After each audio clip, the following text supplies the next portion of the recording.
Tem gente que está brincando com o governo Trump. Tem gente que está brincando com o governo americano e está achando que tudo isso vai passar pano para eles. Não será assim, senhor presidente. Nós estamos muito, mas muito preocupados de ter uma possibilidade de uma ação externa nas nossas eleições. Eu quero apenas, presidente, reagir a algumas coisas que eu vi aqui nesse plenário hoje e que eu tenho visto durante todo esse mês de janeiro.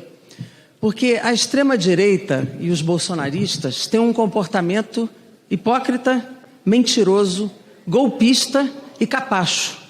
E a gente pode dizer isso porque é um absurdo, a partir inclusive da pesquisa que nós vimos ontem, em que Lula ganharia de todos os candidatos no segundo turno, dizerem que o povo está desesperado e querendo fora esse governo.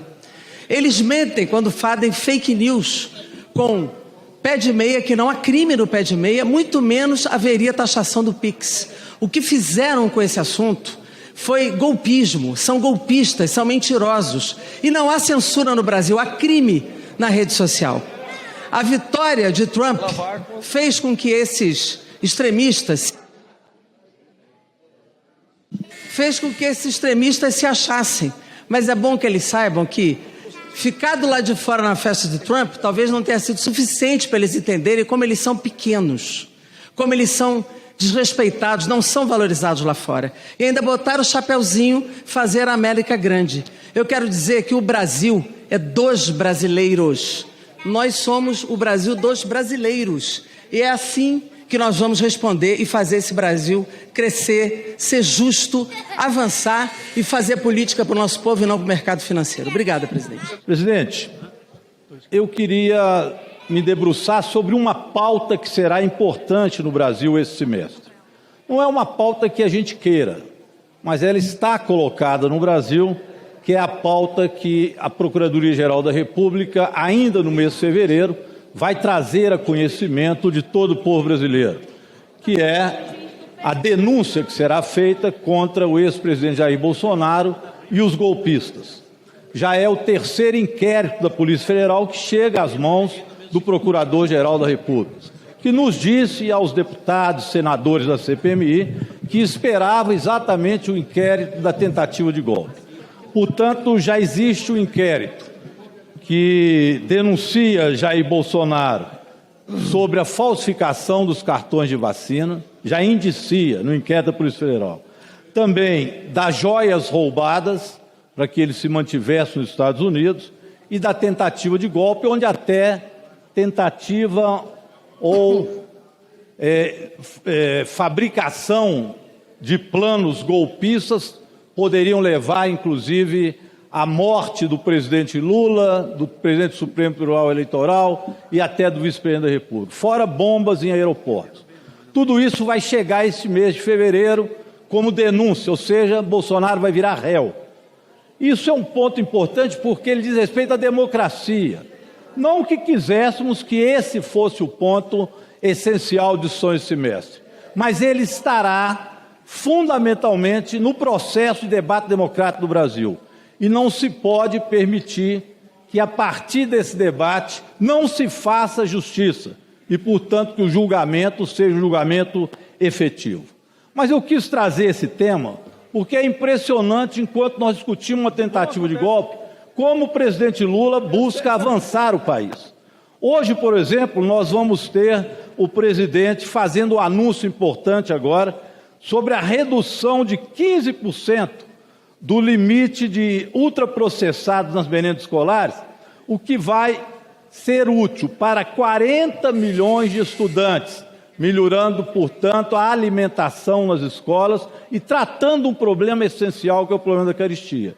Ou seja, o presidente Lula, atento aos problemas do Brasil, vai pautando soluções. E nós temos que ainda acertar a conta com aqueles que buscaram dar o golpe no Brasil. Até para que não se repita o que está acontecendo hoje nos Estados Unidos. Peço a Vossa Excelência apenas 30 segundos para concluir. Acontecendo, por exemplo, no que diz respeito a brasileiros deportados vindo acorrentados nos pés e nas mãos, numa sinalização de que a liberdade que se diz nos Estados Unidos, ela de fato não existe. E mais, ameaças a outros países chegará no Brasil às ameaças de um governo neofascista nos Estados Unidos. E há no Brasil quem os defenda, mas o povo brasileiro está de olho em quem realmente defende a liberdade e a democracia. Eu observo que nos últimos dias, 2 bonés ganharam as mídias sociais e até impacto nas redes de comunicação comerciais do Brasil. Um deles falando sobre América Grande de novo e o outro falando o Brasil é dos brasileiros. E eu pergunto, qual desses bonés você colocaria na cabeça? Um que faz apologia ao imperialismo e à subserviência dos brasileiros que botaram esse chapéu na cabeça ao governo dos Estados Unidos. Eu coloco esse aqui, ó.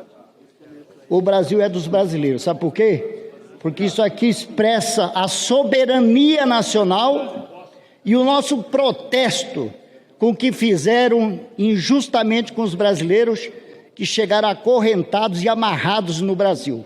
Nós respeitamos a soberania dos outros países, mas aqui é Brasil.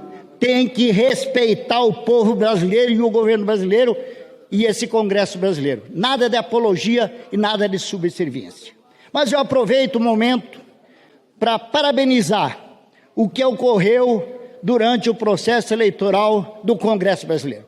Sinceramente, a eleição que buscou uma unificação majoritária, tanto no Senado como aqui na Câmara, expressa a responsabilidade e a maturidade do Poder Legislativo, que muito tem contribuído com o Brasil, tanto na nossa produção legislativa aqui, como também no atendimento às pautas que vieram do governo brasileiro a serviço do povo brasileiro. Então eu quero comemorar, dizer que foi muito bom ouvir dos 2 novos presidentes, o Davi Alcolumbre e o nosso presidente Hugo Motta, falar que aqui tem que se preservar a Constituição, preservar a democracia, mas também temos que ter produção e produtividade para atender às demandas do povo. Eu sei que temos muitas pautas, mas uma das pautas que nós vamos priorizar é a segurança alimentar e a diminuição dos preços dos alimentos. Existe a inflação de alimentos e nós precisamos combater essa inflação de alimentos e tem mecanismos sim para fazermos isso. Claro, tem que discutir aqui, aprovar a regulação das mídias, temos que aprovar aqui também a isenção de quem ganha até 5 salários mínimos do imposto de renda.